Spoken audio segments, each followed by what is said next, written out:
that one of the things that comes through in 1776 about all these men, no matter where they're from or whatever their belief system is, they are willing to chew on that gristle until it is completely dissolved. They're willing to contemplate all the sides of that argument. Which you do not see today. No. You know, we have all these same things with two very polarizing views, and a lot of the frustration is the fact that, you know, Merrick Garland couldn't even have a hearing. Right. You know, where's the bravery of stating your point and making these tough choices?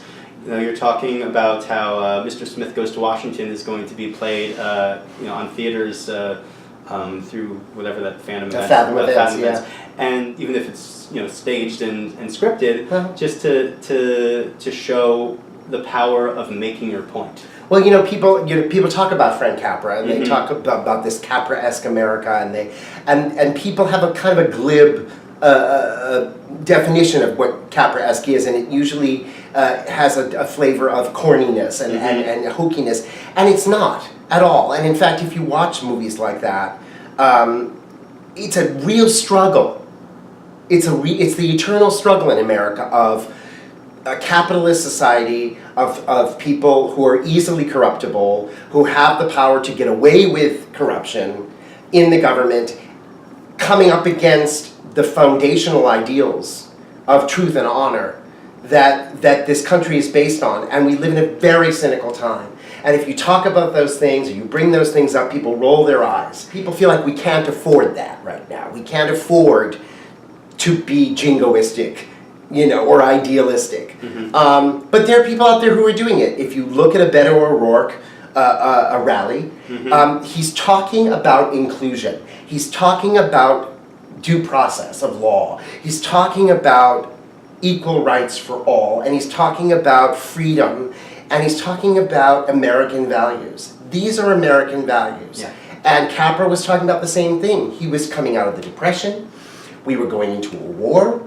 To me, Jimmy Stewart is unforgettable in this piece, and he should have won the Oscar. But he, you know, as typical with the Oscars, you know, he won for the Philadelphia Story, but he really should have won for this movie.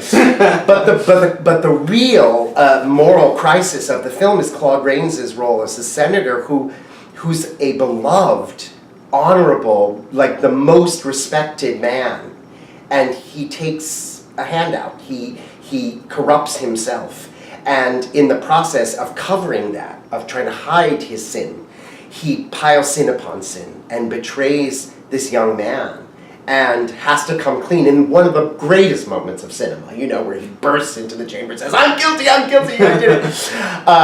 And we look at these things, but if you really let it in, like 1776, if you sit in that audience and you really let it in, and you get rid of your filter, you get rid of your cynicism, and you look at it, it feels true, because it is true. 30 years ago, I had your ideals. I was you. I had to make the same decision you were asked to make today. And I made it. I compromised. Yes. So that all those years I could sit in that Senate and serve the people in 1,000 honest ways. You gotta face facts, Jeff. I've served our state well, haven't I? We have the lowest unemployment and the highest federal grants. But well, I've had to compromise. I've had to play ball. You can't count on people voting. Half the time they don't vote anyway. Half the time they don't vote anyway. Half the time they don't vote anyway. That's how states and empires have been built since time began. Don't you understand? Well, Jeff, you can take my word for it. That's how things are.